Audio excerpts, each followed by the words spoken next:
Guardian, and Mark Wallace of Conservative Home. Welcome to you both. And Mark, seems to me there's a certain amount of anxiety here for the Brexiteers, but they may not be having it all their own way. I think there is a bit of anxiety, and speaking as a Leaver myself, you can't divorce the way people respond to this news from the history of Euroscepticism. 40 years of literally losing everything at every single turn we were defeated, except on the euro. So there is a very deeply ingrained sense of suspicion that you're going to be conned if you win, you're going to be ripped off even if you get through, and somehow this might be taken away.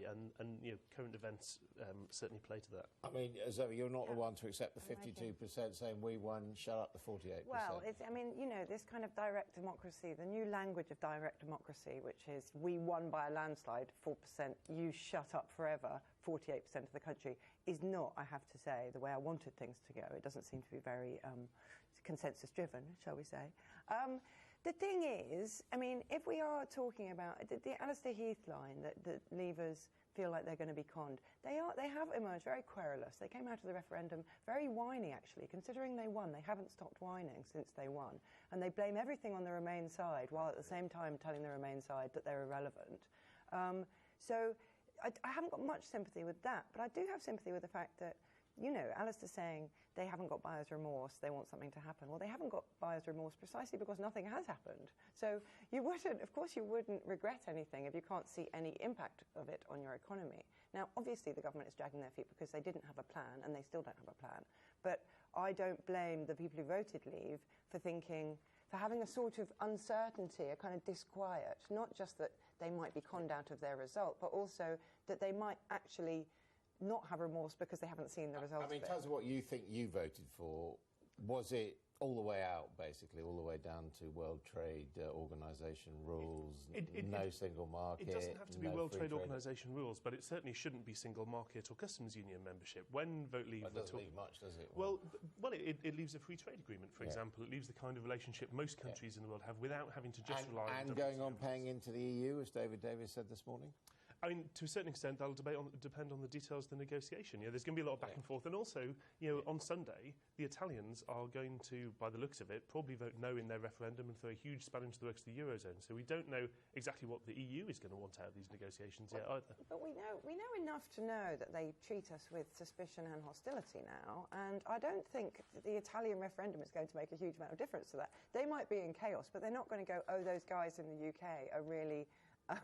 sensible, sympathetic voice. Here's a way that it does make a difference. When you say, oh, well, once something changes, then Leavers might start to regret it if there's an impact on the economy. Well, what happens if there's a Eurozone crisis? What happens if Brussels... Do you think we're going to be unaffected by a Eurozone crisis? No, of course not. I'm not saying I want a Eurozone crisis either. Exactly. What I am saying is when Brussels is asking its members for more money, when they're talking about banking union, control over taxes and deficits extended as they already are... Look, we're going to be... How are voters going to think about it? We're going to be poleaxed by Eurozone crisis, just as we would have been if we'd been in the euro in perpetuity. The whole point is that desire more EU? It's actually, but this isn't logical. The point is, in a global economy, when one bloc has a crisis, as we saw with the American subprime crisis, it affects all of us. And indeed, which I didn't say it wouldn't affect us. I said it would. This idea, and then if you try and play that as a kind of a reason not to be in the euro, it's preposterous. The idea that it's like saying we shouldn't be in the world. I'm sorry. No, I'm sorry, because being in the world doesn't mean you have to bail out Italian banks, for example. It doesn't mean you have to bail out the Eurozone, it does seem to me,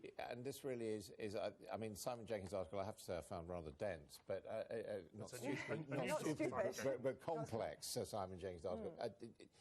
It does feed into this that, if you like, the spirit of British compromise seems to have been abandoned.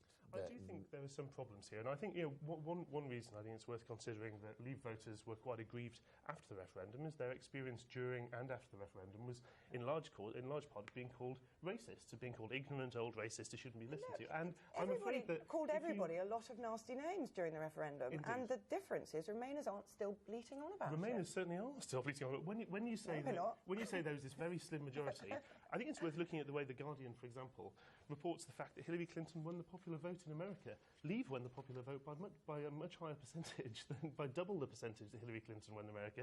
And yet we still hear people say, oh, well, Clinton won, she has the right. That's a misunderstanding of electoral systems. The reason we talk about the popular vote versus the college vote in America is because the numbers are different. The reason we don't talk about that with the referendum is that we weren't doing it by constituency. You just did talk about the numbers. You just cited the numbers. You said it's totally narrow. No, come on. I need to make my point on this.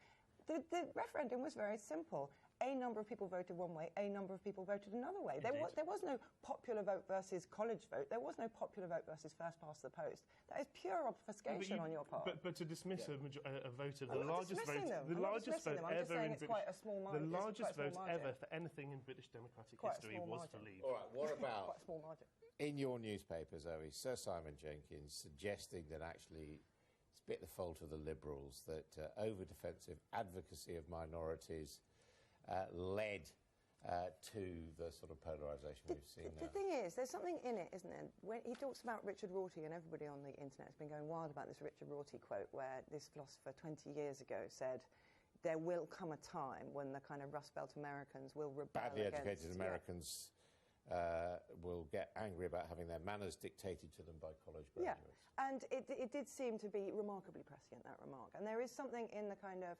liberal elite. You get everything you say on Twitter now. Somebody says you're a metropolitan elite. You know, even if you're talking about schools and immigrants in schools and your own kids are at an inner-city London school with a load of immigrants, you're still an out-of-touch liberal elite. And I think we take it too easily. The truth of it is, all that kind of identity politics narrative, the kind of let's try not to be racist, let's not be misogynist, let's not be anti-gays, you know, it actually wasn't that assertive. It was just asserting universal human rights. It wasn't just because you feel alienated by a feminist narrative doesn't mean you've had anything taken away from you. It just means somebody's asking for equality, you don't like it very much. I just reject the idea that because people are kind of rebelling against it, then we should all look into our own souls. And so this is part of the problem. Identity politics is not the same as let's not be racist. You can be not racist, not anti-gay, without indulging in identity politics. Well, so what it's interesting. Do you call identity politics then?